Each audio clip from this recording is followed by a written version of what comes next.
All right, mates. So this is a little tutorial. I'm going to teach you how to take one of these blank boomerang templates and turn it into a working boomerang. So the first thing we're going to do with our template is go over our materials. So you should have a template, right?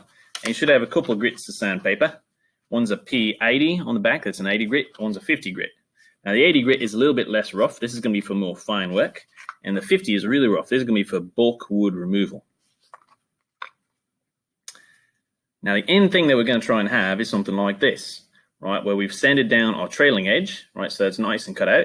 And our leading edge, we've just kind of sanded down a little bit. That's going to give us that airfoil shape that we're going to need to make our boomerang work to generate that lift. Now the key thing is that depending on the rotation of your boomerang, right? We always want the leading edge here, to be rotating into the wind, right? So this one's designed to be thrown this way with the leading edge going in to the turn. Same thing on this other arm, the leading edge is going into the turn. So first step, we look at our blank and we take a look at it, kind of looking down the side here, and we look and see if any of the wings are kind of curved, right? If any of the wings are kind of curved, and this one's pretty straight, so I don't think it doesn't make too much of a difference. But if any of the wings are kind of curved, you want that curved part on the top. So you're just going to pop that part that's a little bit more curved up down here, and that's going to be our top. All right, and then we're going to start with the sanding. And I like to do this just kind of rough, though you can, if you want to, you can make it, make some markings, like draw out. And in fact, that's not a bad idea. I'm going to grab a pencil. All right, so here's about what we want. Right, if this one is a right-handed boomerang, it's designed to be thrown. There's going to be totally in reverse if you're lefty, but if you're righty, right, you hold it right here, and you throw it like that. Right, so you rotate it like that. So it's spinning this way. All right, and so if it's spinning this way, what I want this is my leading edge, and this is my trailing. All right, so the leading is going into the wind. Now on this back one, as it's rotating around, this back one, this is going to be my leading. This could be my trail. Okay, and one important thing with these two is this plywood we're working with isn't particularly strong, so you do want to be a little bit gentle as you're doing all this. Okay, but my leading edge, I'm not going to take that much, and my tailing edge, I'm going to take a good little bit out of it. All right, so I'm going to draw in here on my tailing edge. I'm going to say, hey, I want to essentially sand down that much. So that's going to be sanded down. Same here on this trailing. This one's going to be essentially sanded down more, something like that. All right, so we'll make sure you can see it. So there it is. See, I've kind of marked out my trailing, and I can kind of shade that in. So this is what I'm going to try and remove. There's all of that in there on my trailing edge. What is it? This white balance, eh? All right, so I'm going to try and remove that there. Same thing over here.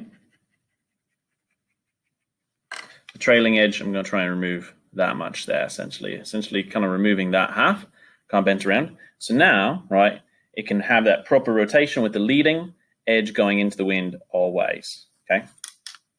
So first things first from that is I'm going to take my less rough sandpaper, the P80, and sometimes I'll do this just on, I'll use just a little piece of wood or a water bottle or anything you can get a hold of. Here I'm going to use this little kind of eraser cap and just stick my sandpaper on that. Sometimes this helps if you're doing a bunch of sanding. You can just do it with your hands, either way works. But I'm just going to start by sanding off all the edges, right? Let's start by sanding off all the edges that we have on here, just sanding them down a little bit, make it a little bit more smooth. So I'm going to go ahead and do that.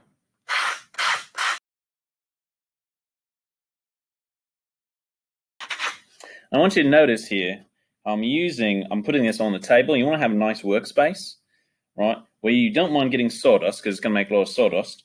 But also where it's on kind of a table, right, or an edge of like a stair or something, where you're not worried about sanding what's underneath, because you might end up sanding like the table underneath. So don't do it on your like fine kitchen table. Do not do it on your fine kitchen table. Your parents will be so mad, right? So do it on something though where you can kind of brace it, because like I said, you don't want to put a lot of torque on this, right? Because this plywood will break, right, and that's gonna make you real sad. But we're just gonna start by sanding down all the edges, just kind of loosely, You don't have to get these sides super good, but just a little bit of sanding on all the edges.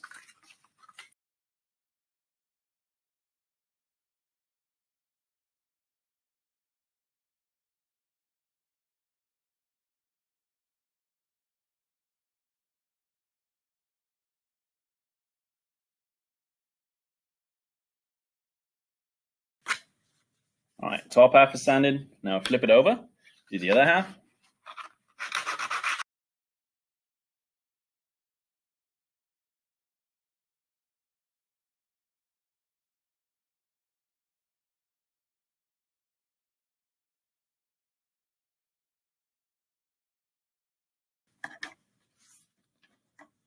All right, so now I have most of my corners, pretty much all of my corners, are just rounded, right? That was using that 80 grit. So I just kind of rounded those off. And then now what I'm going to do is now I'm going to work on taking away this trailing edge. All right, so I'm going to really start cutting out there. So the smoothing of the corners is just to help with both gripping it and to make it a little bit more aerodynamic. Now we're actually going to get that airfoil by sanding this away.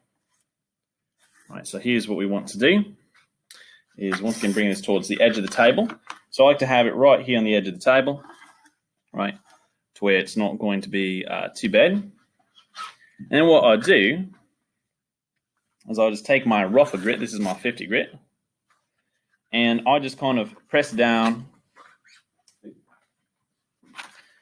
on this. And once again, this is where it's nice to have something underneath maybe. And we just kind of start it with a little bit of an angle here. And we're just going to kind of shave this away. Slow and steady, no need to go too nuts. But making sure it's supported underneath so that it's not getting bent out of shape. And I'm just kind of doing in along this side of it, right? Don't need to get too close to the point. I'm just going to do that until I get down to a few layers. I'll show you what that looks like.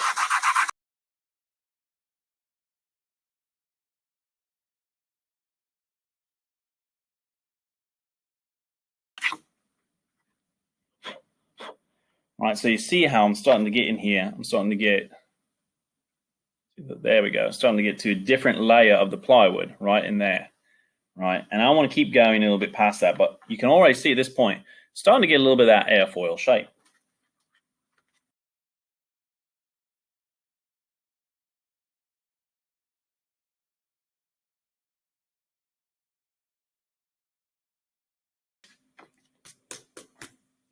All right, so you can see now at this point in time, right, we've shaved away a good bit of that, and we got that edge there. And if you look at it from the side, we're starting to get a good bit of an airfoil shape. If I can get this to kind of see, right? You're starting to get a little bit more of that airfoil shape, and it's surprising. It doesn't need to be super pronounced, and we can always take away more later, but we can't add back more, right? So at this point in time, I would say that this one is just about ready. Right. I'm going to shave down just a little bit more, and then I'm going to do the same thing to this side over here, right? Just making sure to take away my trailing edge, not my leading edge. I'm going to take down a little bit more here.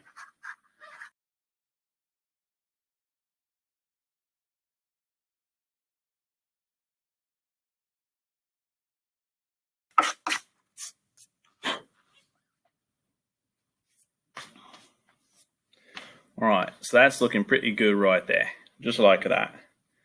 Okay, nice and smooth. So you'll see on this side, right, of the boomerang, I have it there, and then on this side, right, my trailing edge is on the inside, right? So here my trailing edge is on the outside, here my trailing edge is on the inside. So, and that's because as it rotates, right, we want that leading edge to be rotating into the wind. So up here, that means this leading edge is rotating into the wind, and this is now the tailing edge, okay? So I'm going to take that. I'm going to do the same thing over here. Don't drop them. These things are fragile. I'm going to do the same thing in here. Just taking my block, and this can be anything. Could be a water bottle, could be a block of wood. You don't even need it. You could just do it with your hand, but a block makes it a little easier. Place it here on the table, making sure it's braced up against the table, and we're going to cut out again.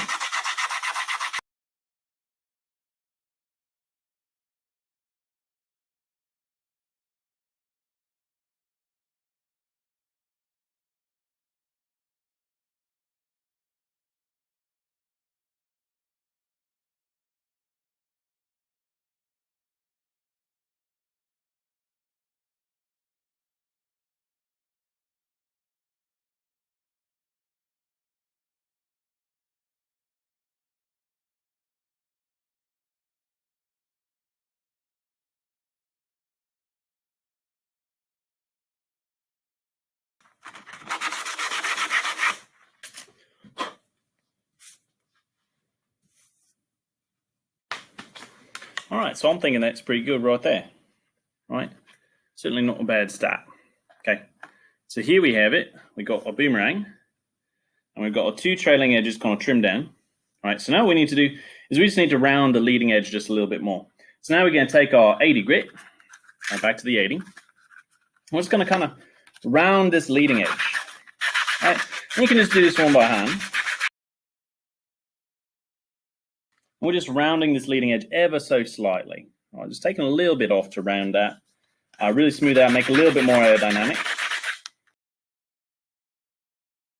Really being careful not to bend the wings too much. You don't want it to snap on you. You can kind of stand over your previous work. Stand over and smooth out your rough cuts a little bit. We're just going to go over and do the same thing, just rounding out the edge to this leading edge as well.